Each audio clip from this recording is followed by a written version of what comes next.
aprovechar esta mañana para intentar, desde esa perspectiva, un resumen en 3 puntos del libro del Génesis y después trataremos el tema que corresponde al día de hoy, que es la profecía de José, más allá de la muerte. Pero vamos con ese resumen.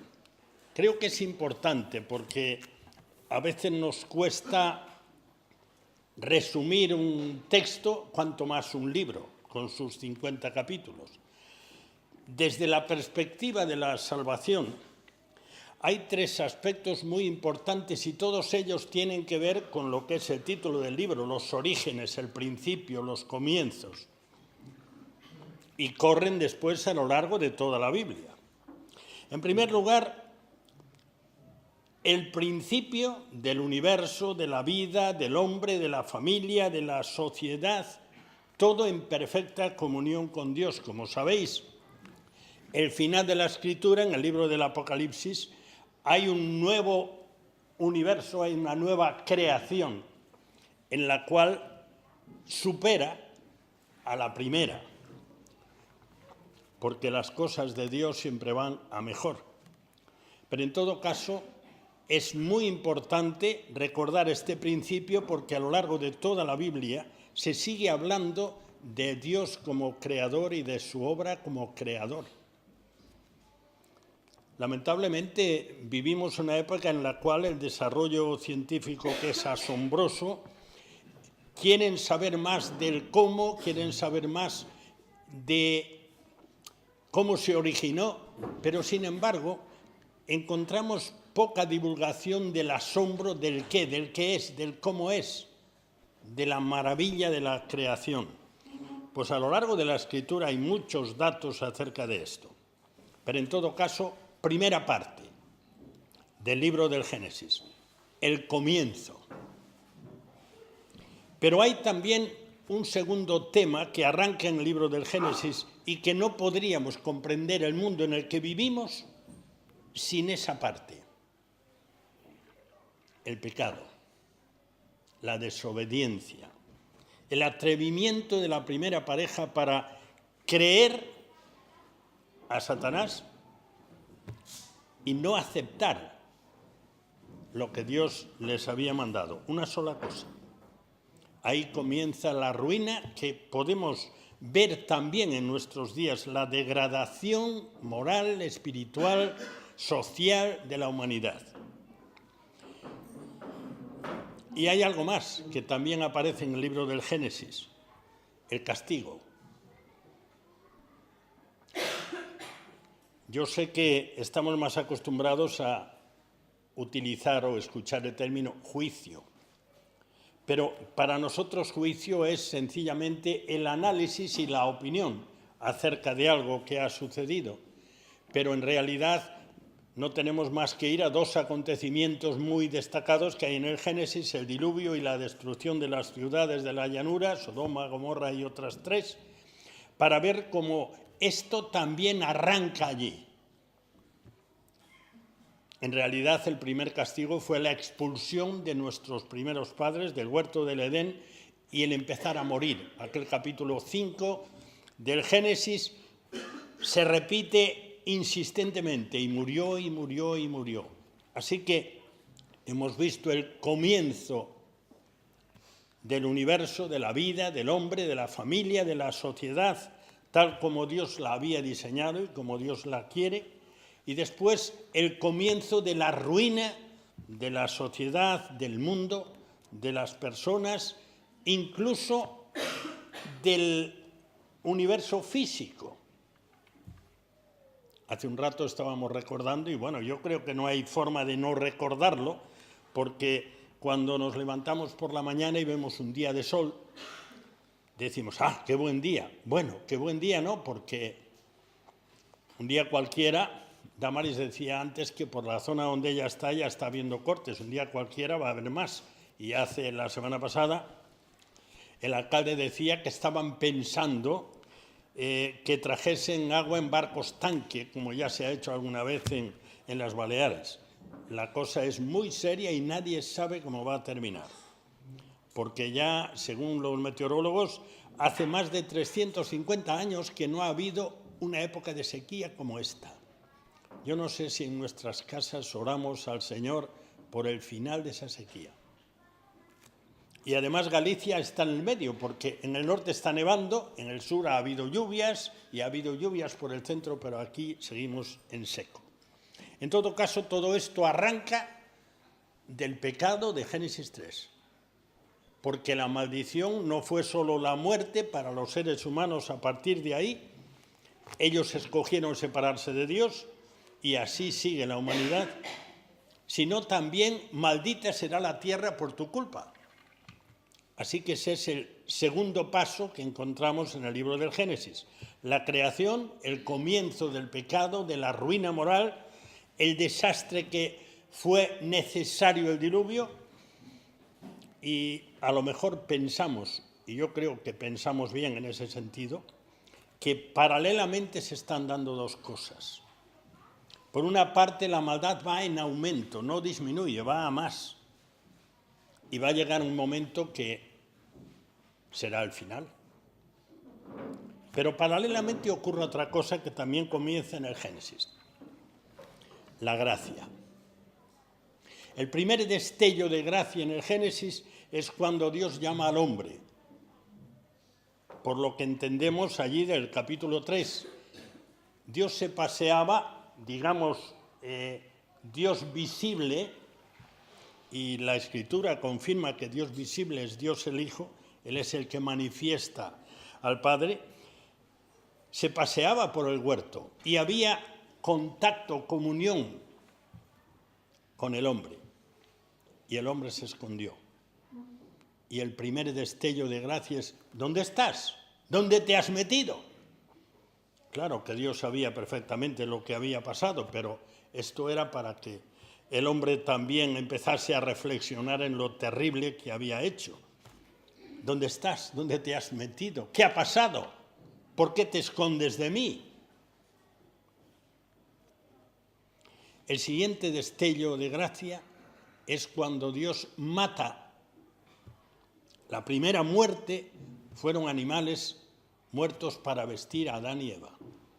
Para vestir su culpa, no porque tuvieran frío, para vestir su culpa. Y a partir de ahí, a lo largo de todo el libro, corre esta idea de gracia. Dios destruye a la humanidad y preserva a Noé. Noé halló gracia en los ojos de Dios. Después llama a Abraham, y en Abraham comienza un pueblo, el pueblo creyente, como explica Pablo allí en Romanos y Gálatas especialmente. En Abraham comienza el pueblo creyente. Y la gracia de Dios llega a su culminación máxima con su Hijo muriendo en la cruz para garantizar la salvación del pueblo creyente. Y la gracia sigue hasta el final y en cierta manera yo decía en paralelo, la maldad del mundo irá hasta llegar a un momento insoportable y va deprisa, pero también el pueblo creyente va aumentando. Y creo que habrá un día, y no vamos a buscar el texto, en que se complete. Y ese día confluirán las dos cosas y será el final. Vamos a hablar en esta mañana, después de ver estos tres comienzos, que en realidad es todo el libro del Génesis, el comienzo de todas las cosas, el comienzo del pecado y la ruina para la humanidad, el comienzo de la gracia de Dios que viene a socorrer. Y como recordábamos antes, de tal manera amó Dios al mundo, a ese mundo arruinado moralmente, que ha entregado a su Hijo para que todo aquel que en él cree no se pierda, no sufra las consecuencias, porque las ha sufrido el Señor Jesucristo. Y vamos a ver esta mañana, yo le he titulado Más allá de la muerte, la profecía de José. Es curioso que Esteban en esta mañana comenzó diciendo creer para ver. Y hemos estado alrededor de ese creer y de ese ver a lo largo del culto en esta mañana. Bueno, pues vamos a avanzar un poquito más desde la perspectiva del libro de Génesis. Vamos al capítulo 50. Génesis, capítulo 50. Y vamos a leer 3 versículos. Génesis 50, los 3 últimos versículos del Génesis.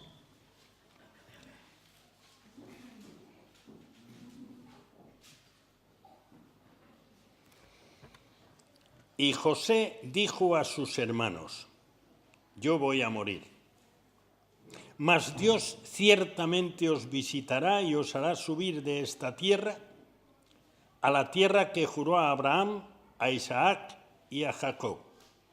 E hizo jurar José a los hijos de Israel, diciendo: Dios ciertamente os visitará y haréis llevar de aquí mis huesos.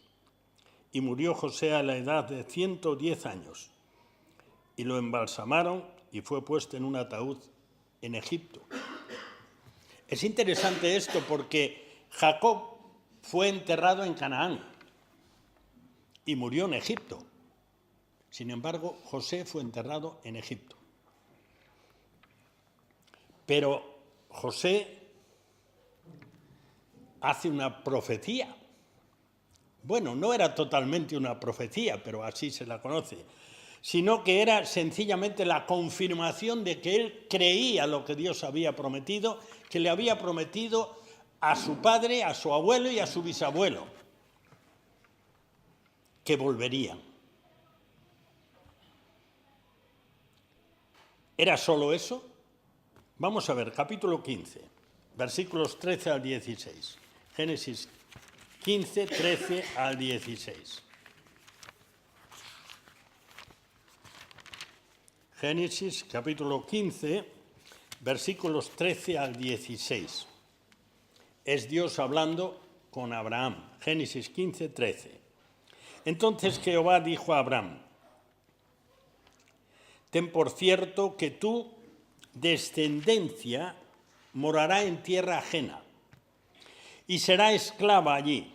Será oprimida 400 años, mas también a la nación a la cual servirán juzgaré yo, y después de esto saldrán con gran riqueza. Y tú vendrás a tus padres en paz y serás sepultado en buena vejez. Y a la 4ª generación volverán acá, porque aún no ha llegado a su colmo la maldad del amorreo hasta aquí.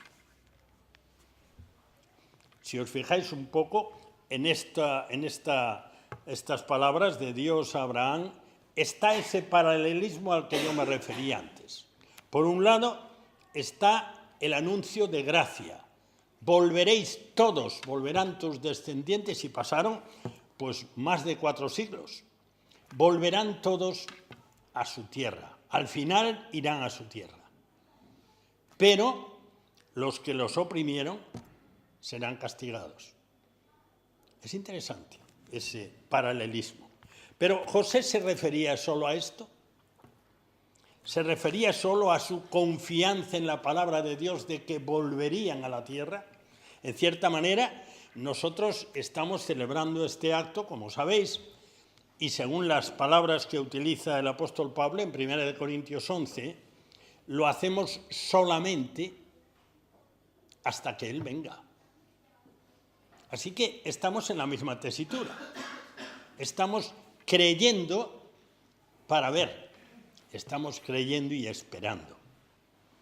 Así que cuando José dijo: volveréis a vuestra tierra y quiero que me llevéis, después de 4 siglos más o menos, aunque José era embalsamado y seguramente con toda clase de honores y lujos, porque era un alto dignatario, pero en todo caso estaba muerto. ¿Se refería a eso solo? ¿A que volverían? ¿A que él creía lo que Dios había anunciado a Abraham y a Isaac y a Jacob y creía que Dios los llevaría de nuevo a su tierra? ¿Era solo eso? Vamos a ver, a partir de ahora veremos unos cuantos textos en el libro de los Hebreos.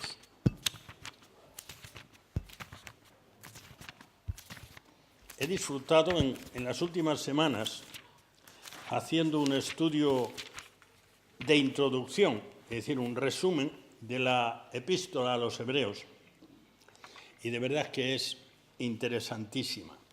La epístola a los Hebreos explica, sobre todo, en general, el Antiguo Testamento y en particular los 5 libros de Moisés, sobre todo el libro del Levítico, con todas las ceremonias del culto. Pues vamos al capítulo 11 del libro de Hebreos. Y en el versículo 22, que leeremos primero, leeremos algunos más. En el versículo 22 se refiere a José, a lo que hemos leído en Génesis 50.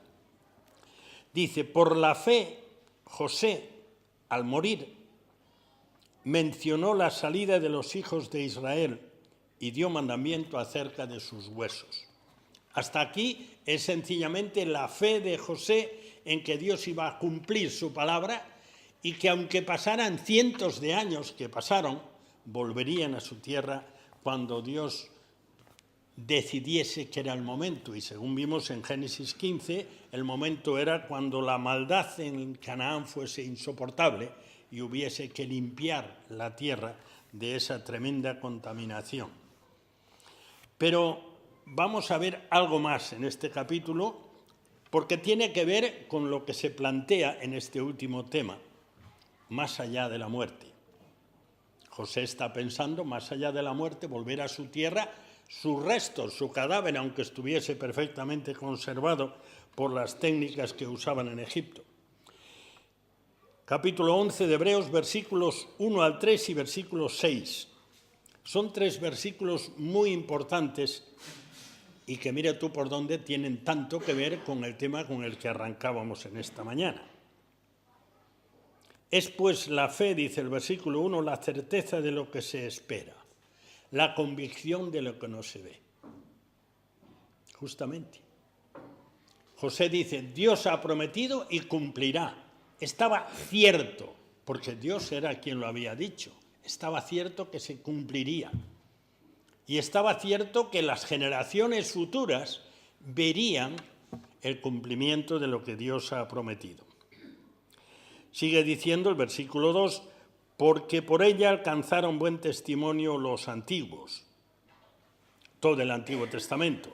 Versículo 3, por la fe entendemos haber sido constituido el universo por la palabra de Dios, de modo que lo que se ve fue hecho de lo que no se veía. Continuamente, como dije antes, estamos escuchando intentos de explicar cómo puede haber lo que hay, cómo surgió, por qué.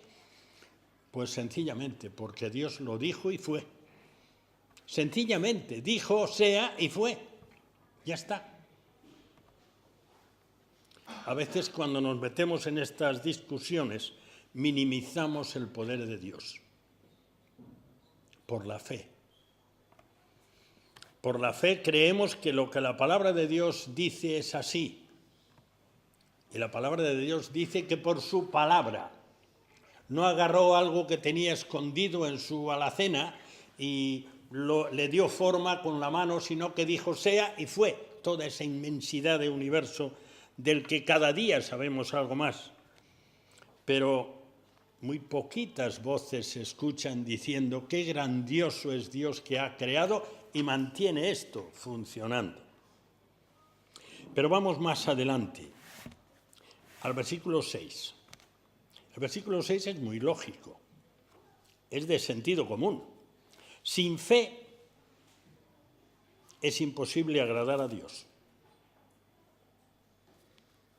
porque es necesario que el que se acerca a Dios crea que le hay y que es galardonador de los que le buscan. Esto tiene que ver directamente con nuestro culto y tiene que ver directamente con esa profecía de José. Directamente. Crea que le hay. Yo no sé si lo que voy a decir es totalmente cierto o no, pero creo que vivimos en el mundo más incrédulo que nunca ha habido. En el mundo que de forma oficial ha decidido expulsar a Dios. El primer paso es ¡ay, Dios! ¡Ay, Dios! Y a pesar de que algunos se empeñan en decir que no hay pruebas físicas de que haya Dios, eso es mentira. Eso es una mentira enorme, que por medio de argumentos filosóficos ha llegado hasta nosotros también y a veces se afirma. Es mentira. Por lo menos la palabra de Dios no está de acuerdo. No solo aquel Salmo 19 que arranca alabando la gloria de Dios manifestada en el universo, sino que Pablo allí en Romanos capítulo 1 dice que las cosas que se ven son el testimonio de que Dios está ahí, de que eso procede de sus manos. Y la imposibilidad de llegar a una conclusión ante la maravilla de la inmensidad, de la complejidad, del orden del universo que la ciencia comprueba día tras día, no tiene otra explicación. Dios se ve, se percibe en las cosas creadas, las cosas hechas, como dice Pablo allí. Así que es necesario que el que se acerca a Dios crea que le hay. Y el que se acerca a Dios a través de su palabra, en la oración. Antes de esa oración con los niños, Esteban nos recordaba, vamos a hablar con Dios. Pues sí, pues sí. Ayer por la mañana tuve una conversación con una escuchante de la radio solidaria y la mujer me dijo una cosa sorprendente. Ella es de una iglesia bautista de Mallorca y la mujer está pasando un mal momento, se está quedando casi ciega, se ha quedado viuda y llamó a la radio y dijo que quería hablar conmigo, pero en realidad no era yo, que era otro. Pero bueno, me dieron el teléfono, yo la llamé, hablé con ella y la mujer me dijo una cosa sorprendente, o a lo mejor no tanto. Yo no sé orar.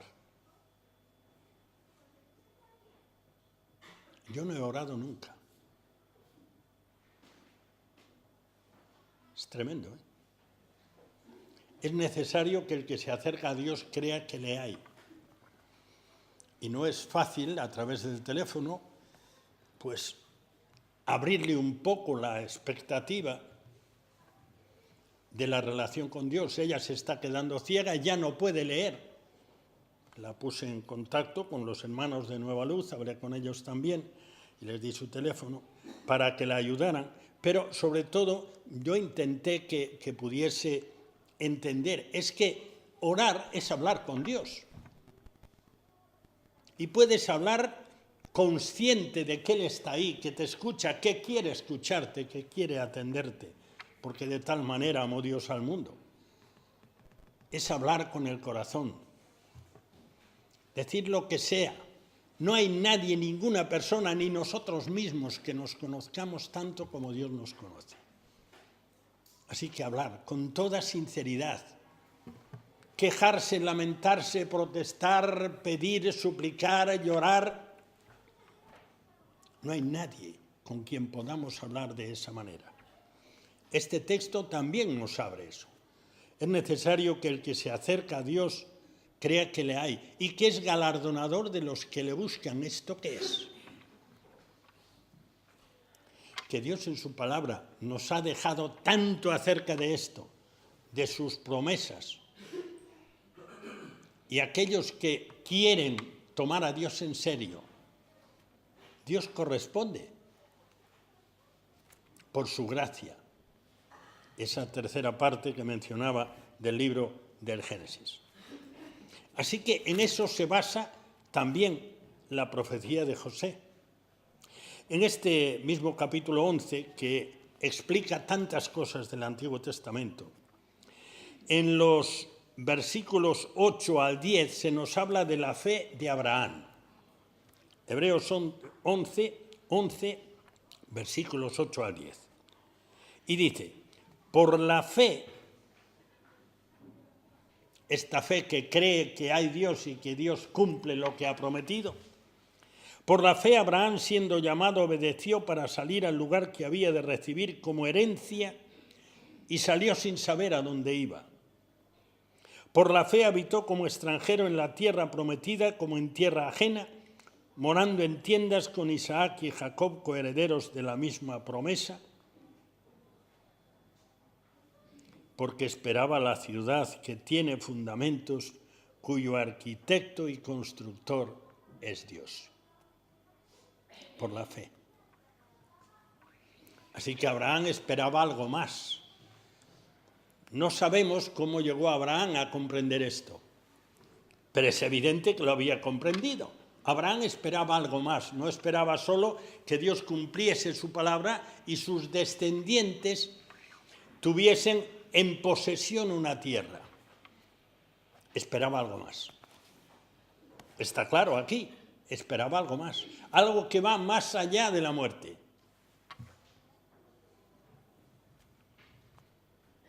Pero un poco más adelante, en los versículos 13 al 16, podemos entender, aunque la referencia a él aparece en el versículo 22, pero en los versículos 13 al 16 se habla de los patriarcas en general, y podemos entender incluido a José porque sin duda alguna forma parte de este grupo en este sentido.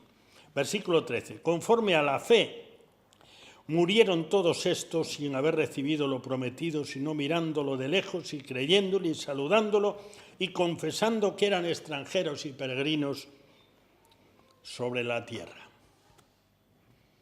¿Nos sentimos así? Nos sentimos, a veces se dice esto cuando alguien fallece, se dice, bueno, no somos nada, estamos aquí de paso, pero ¿de verdad entendemos que estamos aquí de paso, que estamos en tránsito? Y además de que estamos en tránsito, somos plenamente conscientes que estamos aquí por la gracia de Dios el tiempo que Él quiera, pero estamos en tránsito hacia la morada que Él ha preparado. Somos conscientes de eso. Es que es realmente grandioso. De vez en cuando nos asomamos en algún vídeo, en algún libro, en alguna revista, a las casas de los que tienen mucha pasta. Y quedamos asombrados. Vamos, nuestra vivienda, aunque esté aceptablemente confortable, parece una choza en el medio de la montaña, al lado de esas casas. ¿Habéis pensado alguna vez cómo será la morada que Dios prepara? La morada que esperaban todos estos, que iba mucho más allá de una tierra. De la misma manera que la descendencia de Abraham iba mucho más allá de aquel pueblo, de aquella etnia, de aquella raza, e incluía, como explica Pablo después, a los creyentes, a los que toman a Dios en serio, a los que siguen tomándole en serio. Seguimos leyendo, versículo 14. Porque los que esto dicen claramente dan a entender que buscan una patria. Pues si hubiesen estado pensando en aquella de donde salieron, ciertamente tenían tiempo de volver. Pero anhelaban una mejor, esto es, celestial. Por lo cual Dios no se avergüenza de llamarse Dios de ellos, porque les ha preparado una ciudad. Y en 2 de Pedro 3 se nos dice algo más que eso, se dice que esperamos cielos nuevos y tierra nueva, sin contaminación, sin alteraciones, sin sombra, sin tristeza. ¡Qué maravilla! Si nos parásemos a pensar en lo que Dios tiene guardado más allá de la muerte para los que creen en Él, yo creo que nos saldría por todos los poros, en nuestra mirada, en nuestra manera de hablar, hasta de dormir. Yo creo que dormiríamos de una manera diferente. Capítulo 12. Estamos en Hebreos. Versículos 28 y 29. El final del capítulo 12. Y dice, así que recibiendo nosotros un reino inconmovible, eso que esperamos por las promesas de Dios más allá de la muerte, tengamos gratitud y mediante ella sirvamos a Dios agradándole con temor y reverencia, porque nuestro Dios es fuego consumidor. Creo que una de las cosas que más nos cuesta es tomar a Dios en serio, de verdad, tomarlo en serio, como lo grandioso que es, como la maravilla de sus promesas, como la maravilla de lo que ha ofrecido a los que creen en Él a cambio de nada. Por gracia sois salvos por medio de la fe. Creo que estamos tan inmersos en la prisa en la que vivimos que pocas veces pensamos en lo grandioso de la salvación que hay prometida para los que creen. Pero por el otro lado, también pocas veces meditamos en la santidad y la justicia de Dios. El escritor de Hebreos termina ese capítulo 12 diciendo: nuestro Dios es fuego consumidor. Tomar a Dios en serio son las dos cosas. Son tomar en serio que Él lo que ha prometido lo cumple, porque las promesas de Dios es como si ya hubiera ocurrido, es como si ya fuese historia. Pero tomar en serio a Dios también es temblar.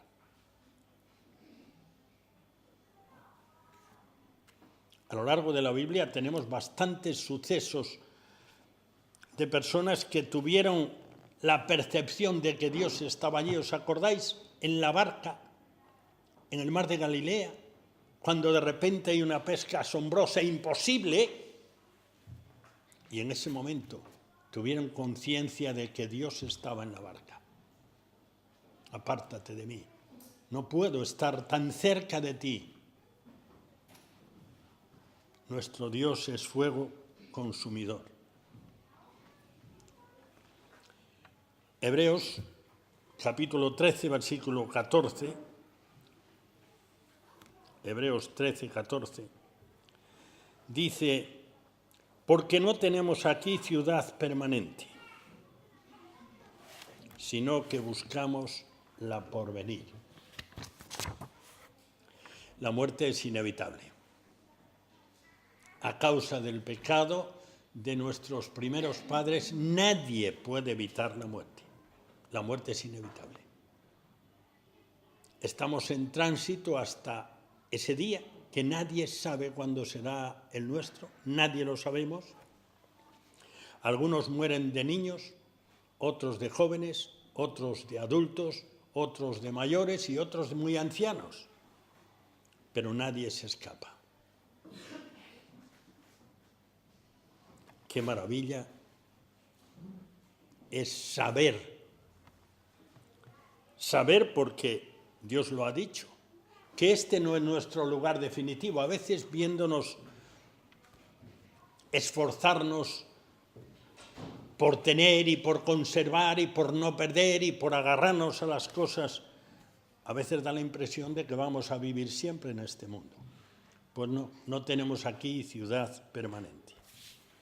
Evidentemente, de alguna manera, y era una persona muy inteligente y con una visión muy amplia, evidentemente José, cuando dice Dios os visitará y os hará subir, evidentemente estaba pensando mucho más que me llevaréis mi cadáver para la tierra de Canaán, porque yo creo que Dios os llevará allí de nuevo.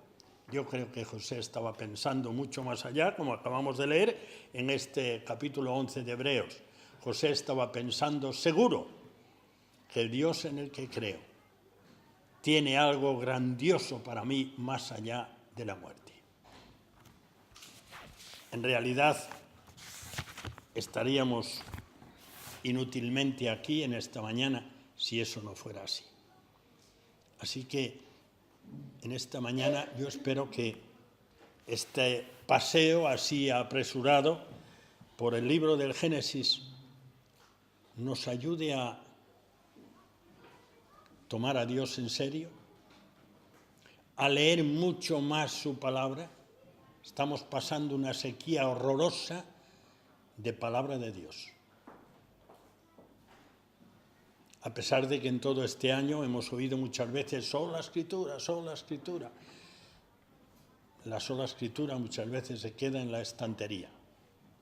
Que el Señor nos ayude a tomarle en serio, a ser agradecidos y a sentirnos fortalecidos, porque nuestra esperanza no depende de nosotros, sino de Dios, que lo ha prometido y lo ha garantizado. Vamos a orar.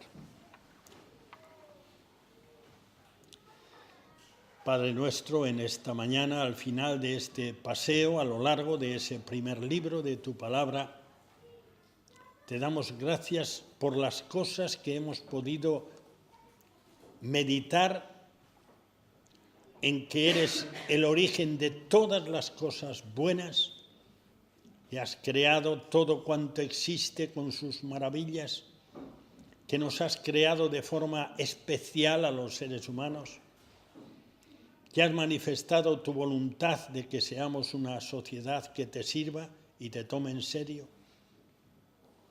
Hemos recordado la terrible decisión de nuestros primeros padres escogiendo dejarte de lado y no creer tu palabra.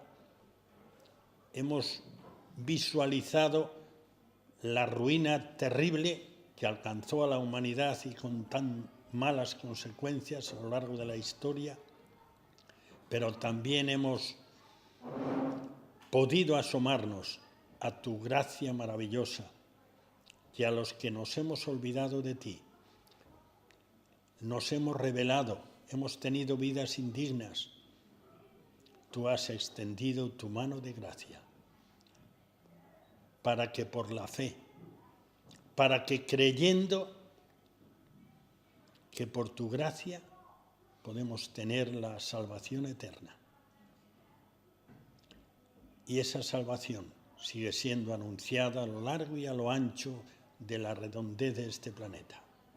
Señor, te damos gracias y te pedimos una vez más que nos ayudes a tomarte muy en serio, teniendo a la vista el futuro que tú has prometido y nuestro deber de ser representantes tuyos aquí en esta tierra. En el nombre de Jesús. Amén.